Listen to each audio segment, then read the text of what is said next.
حضرت عمر جن کو تخت حکومت پہ بیٹھتے تھے اور ان کا تخت کو سونے زبرجد کا نہیں تھا، مسجد نبوی کی چٹائی تھی، اور سارا دن وہاں بیٹھ کے لوگوں کی باتیں سنتے، اور جب رات کے اندھیرے گہرے ہوتے عمر بھیس بدل کے مدینے کی گلیوں کا گشت کرتے۔ کہا تمہارے گھر سے دھواں نکل رہا ہے اور بچے رو رہے ہیں، ان کو کھانا کیوں نہیں دیتی؟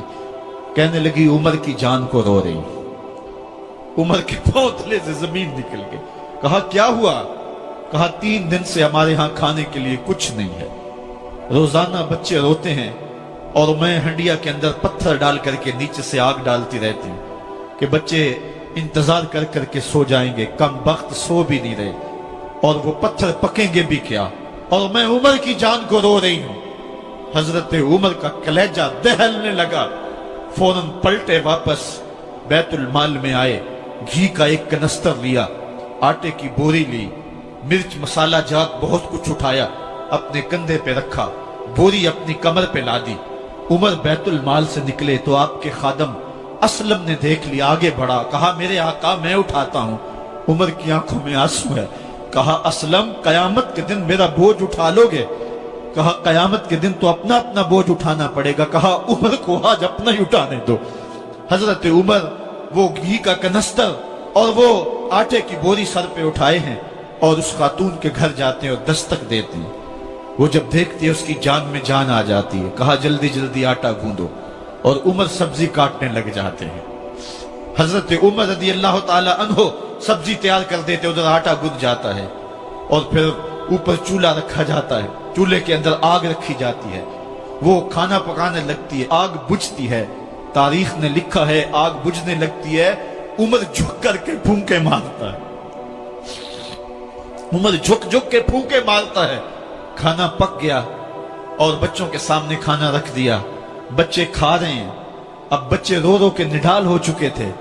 حضرت عمر اپنے ہاتھوں کو اور اپنے گھٹنوں کو اور اپنے پاؤں کو زمین پہ لگا کے، جس طرح بکری کا بچہ چلتا ہے، ویڑے کے اندر کبھی ادھر چلتے ہیں کبھی ادھر چلتے ہیں، تاکہ بچے مجھے دیکھ کے خوش ہوں اور دل میں کہتے عمر جتنا رلایا ہے اب اتنا ہنسانا بھی پڑے گا۔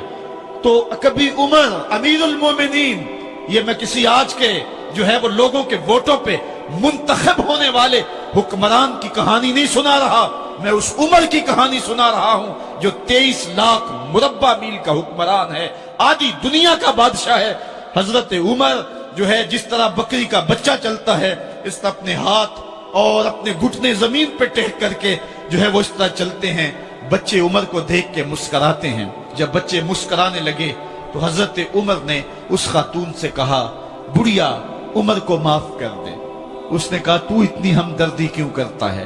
کہا عمر بیچارہ بڑا پھنسا ہوا ہے، فکر ہے اس کو یرموک و فسطاط و حلوان کی، جب فتح ہے مصر تو تیاری ہے ایران کی، آتے جاتے وفد سے ملاقات بھی کرتا ہوگا اور شب کو معلوم حالات بھی کرتا ہوگا، کانٹوں میں الجھی ہوئی بیچارے کی جان ہے، نیند اس کو بھی آتی ہے، آخر وہ انسان ہے، میری بہن عمر کو معاف کر دے۔ اس نے کہا نانا عمر کی بات میرے سامنے نہ کر، قیامت کا دن ہوگا، عمر کا گریبان ہوگا اور میرا ہاتھ ہوگا۔ جب اس نے یہ بات کہی تو عمر برداشت نہ کر سکے، بچوں کی طرح بلک بلک کر رونے لگے۔ کہا وہ بد نصیب عمر تیرے سامنے ہے، آج ہی کہلا جو کہنا ہے، قیامت کے دن مجھے معاف رکھنا۔ اس نے کہا تو عمر ہے؟ کہا بد نصیب عمر تیرے سامنے کھڑا ہوں۔ میرے عمر کہتے ہیں اگر دجلہ کے کنارے ایک بکری کا بچہ بھی پیاسا مر گیا، اس کا حساب بھی عمر سے لیا جائے گا۔ حضرت عمر نکلے یروشلم میں، ایک اونٹ ہے ایک غلام ہے، کبھی وہ سوار ہوتا ہے کبھی آپ باری مقرر کی ہے۔ جب قریب پہنچے یروشلم کے تو عمر کی باری نکیل پکڑنے کی اور غلام کی باری اوپر سوار ہونے کی آ گئی۔ غلام نے کہا آقا میں مرضی سے اپنی باری چھوڑتا ہوں، آپ آ جائیں، دشمنوں کے مفتوحہ علاقے میں آ رہے ہیں، تازہ تازہ علاقہ فتح ہوا ہے، اسلام کی شان و شوکت ظاہر ہو۔ عمر نے کہا اسلام کی شان و شوکت ایسے ظاہر نہیں ہوتی ہے، اپنی باری پہ تم بیٹھو گے، اپنی باری پہ میں بیٹھوں گا۔ لوگ منتظر کھڑے ہیں، دور سے جب دیکھا کہا اس کی ہیبت سے کانپتے تھے ہم، یہ تو کوئی حبشی لگتا ہے، رنگ کالا ہے، ہونٹ موٹے ہیں، اس سے تو زیادہ حسین اس کا غلام ہے جو آگے آگے چل رہا ہے۔ حضرت ابو عبیدہ نے کہا دھوکہ کھا رہے ہو، ہمارا آقا وہ نہیں ہے جو اونٹنی کے اوپر سوار ہے، ہمارا آقا وہ ہے جو لگام تھامے آگے آگے چل رہا ہے۔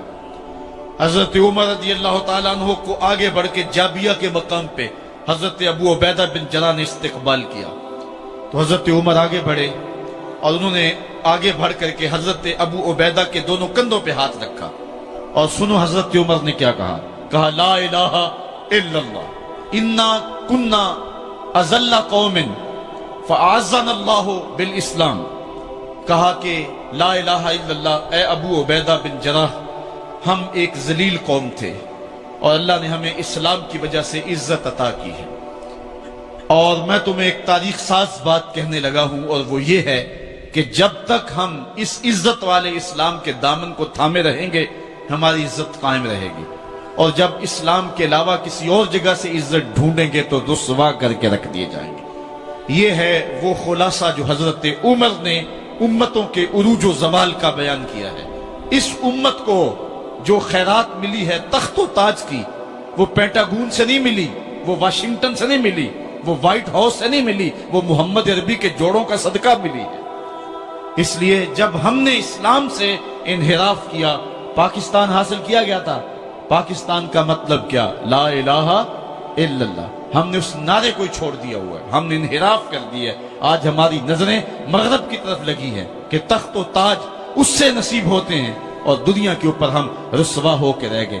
ہماری پستی، ہماری زبوحالی، ہماری ذلت کا سبب یہ ہے کہ جس جگہ سے ہمیں عزت ملی تھی ہم نے وہ مرکز ہی چھوڑ دیا ہے۔ اس مرکز حیات کو، اس مرکز زندگی کو، اس مرکز عزت کو ہم نے چھوڑ دیا ہے، اور دنیا کے اوپر ہم رسوا ہو رہے ہیں۔ انہی حضرت عمر کی کہانی ہے۔ وادی تہامہ سے گزر رہے تھے کہ بچوں کی طرح بلک بلک کے رونے لگے۔ کہا عمر جوان آدمی ہو اور بچوں کی طرح بلک کے رو رہے ہو؟ کہا تم نہیں جانتے، مجھے بچپن کی کہانی یاد آ گئی۔ کہا کیا کہانی ہے؟ کہا یہی عرض تہامہ تھی، میرے باپ خطاب نے مجھے 5 اونٹ دیے تھے، کہا انہیں لائن میں کھڑا کرو سیدھا۔ میں آگے والا سیدھا کرتا تھا، پیچھے والا ٹیڑھا ہو جاتا، پیچھے والا سیدھا کرتا، آگے والا ٹیڑھا ہو جاتا۔ میرے باپ خطاب نے مجھے بڑا مارا۔ کہا ایک عرب کے بیٹے ہو کہ تم سے 5 اونٹ لائن میں کھڑے نہیں ہوتے؟ کہا ایک زمانہ عمر پہ وہ تھا کہ اس سے 5 اونٹ لائن میں کھڑے نہیں ہوتے تھے، اور آج شرق سے لے کر غرب تک 23 لاکھ مربع میل کی حکمرانی، اور انسان بھی لائن میں کھڑے ہیں۔ یہ محمد عربی کے جوڑوں کا صدقہ نہیں ہے تو اور کیا ہے؟ عمر سے تو 5 اونٹ لائن میں کھڑے نہیں ہوتے تھے۔ تو یہ عزتیں، یہ تخت و تاج، یہ حکومتیں ہمیں